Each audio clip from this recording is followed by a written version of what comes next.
सबसे बड़ी जो खबर है वो आज जेबीटी रिजल्ट को लेकर के है। काफी लंबे समय से जो लोग इंतजार कर रहे हैं जेबीटी रिजल्ट का, उसको लेकर के एक अच्छी खबर हमारे पास है, आपको बताएंगे। आज सीपीएस मामला हाईकोर्ट में लगा था, क्या इस मामले में नया अपडेट है वो आपको बताएंगे। आज विक्रमादित्य सिंह, आनंद शर्मा और जो कई बड़े नेता हैं उन्होंने जो है वो अपना नॉमिनेशन भर दिया है और कई जो बड़े दावे हैं वो आज कांग्रेस के नेताओं ने किए हैं। 1500 पर आज जयराम ठाकुर ने जुबानी हमला बोला है, वो आपको बताएंगे। शिमला में एक युवती से छेड़छाड़ हुई है, वो भी बताएंगे आपको। और मौसम का 6 दिन लगातार जो है वो खराब रहने का अलर्ट है, संक्षेप में खबर बताएंगे आपको। चलिए शुरुआत करते हैं बड़ी खबर के साथ।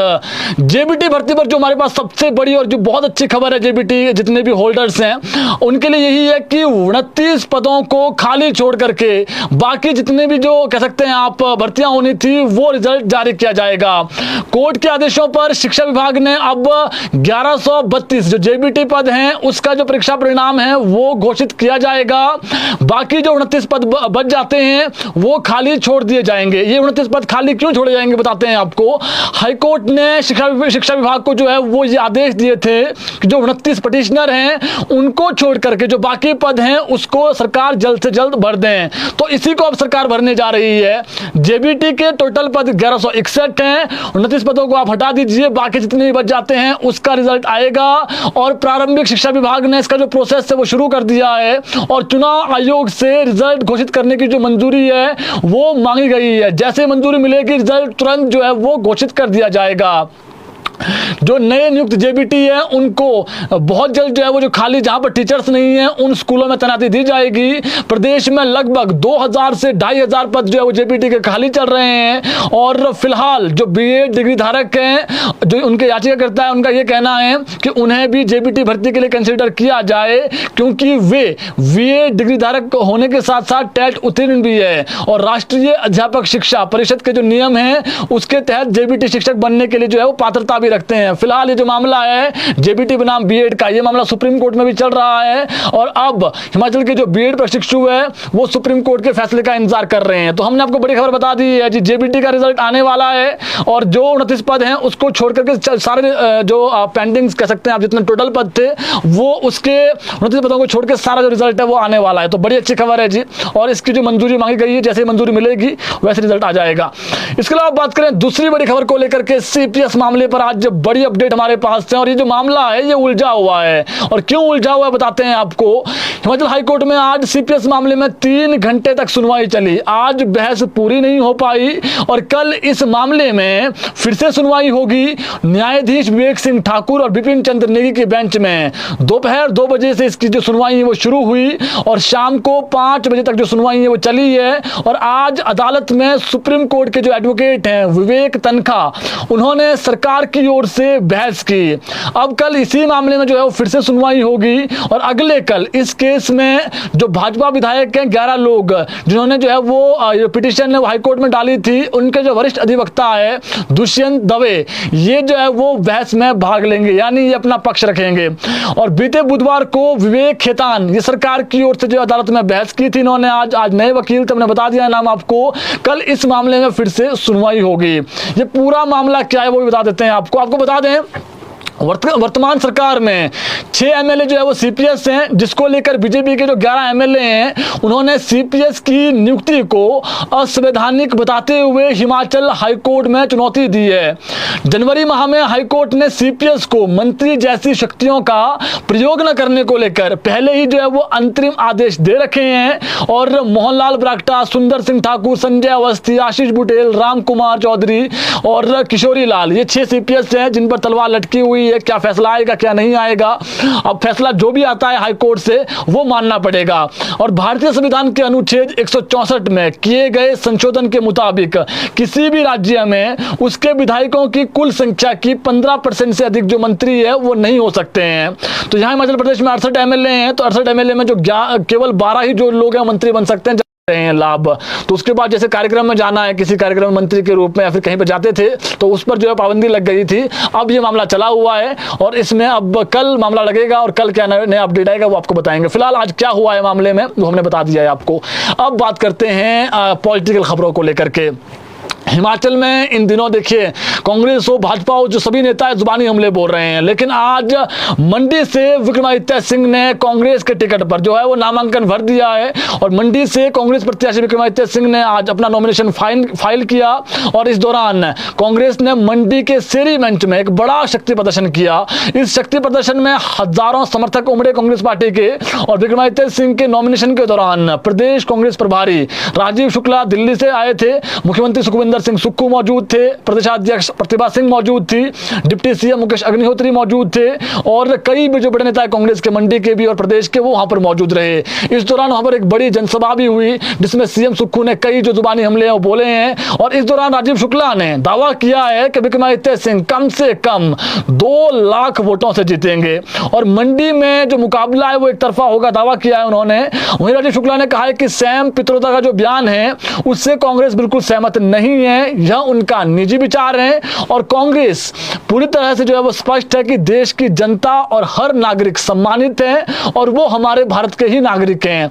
सैम पित्रोदा को अब उनके पद से हटा दिया गया कांग्रेस के द्वारा और ये देश तो फूलों का गुलदस्ता है, ये राजीव शुक्ला ने कहा है, जिसमें तरह तरह के जो लोग हैं वो रहते हैं और यही हमारी खासियत है, यही हमारी जो है विशेषता भी है। इसलिए मैं नहीं समझता कि सैम पित्रोदा को ऐसा बयान देना चाहिए था। यानी उन्होंने सफाई भी दी और ये भी कहा कि इनको कांग्रेस ने जो इन्होंने बयान दिया था जब ये पद पर थे, अब इनको हटा दिया गया है और ये इनका निजी विचार है, कांग्रेस की विचारधारा इससे मेल नहीं खाती है।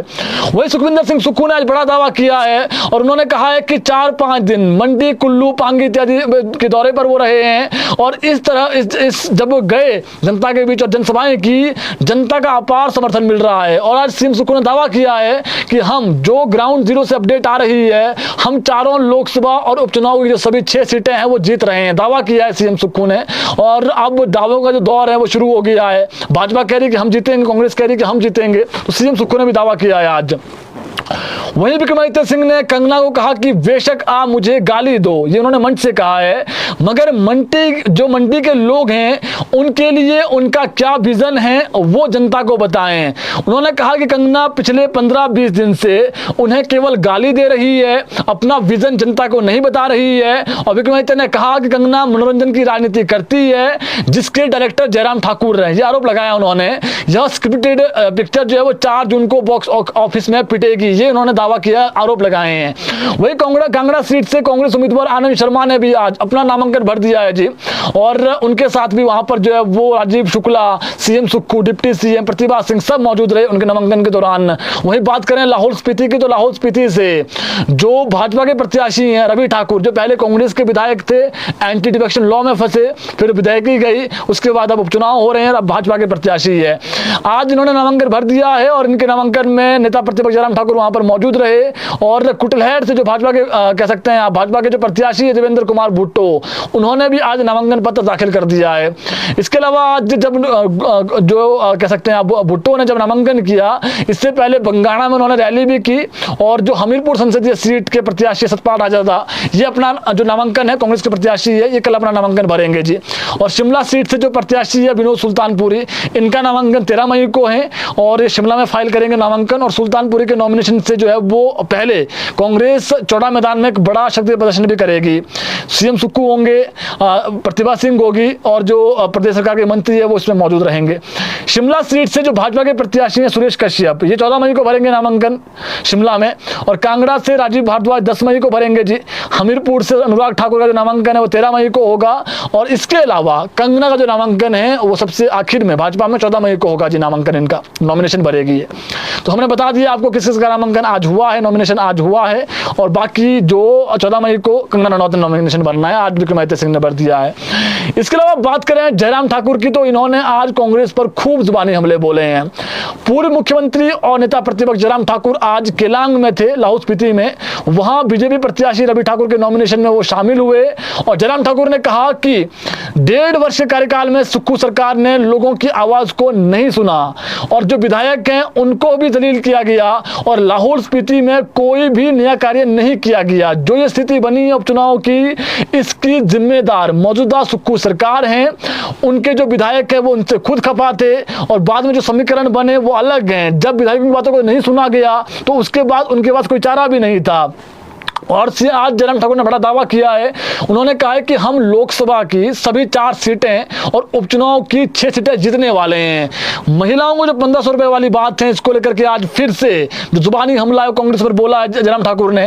उन्होंने कहा है कि महिलाओं को 1500 पहले क्यों नहीं दिए कांग्रेस ने, जबकि उन्होंने कहा था कि जब हम जीतेंगे, सरकार में, सत्ता में आएंगे, हम जो है वो पहले ही साल दे देंगे। जब चुनाव में लगा कि जमीन खिसक रही है, तब जो है वो महिलाओं की याद आई और जो 1500 का चुनावी जुमला है वो महिलाओं के बीच फेंका है। ये आज कहा है जयराम ठाकुर ने।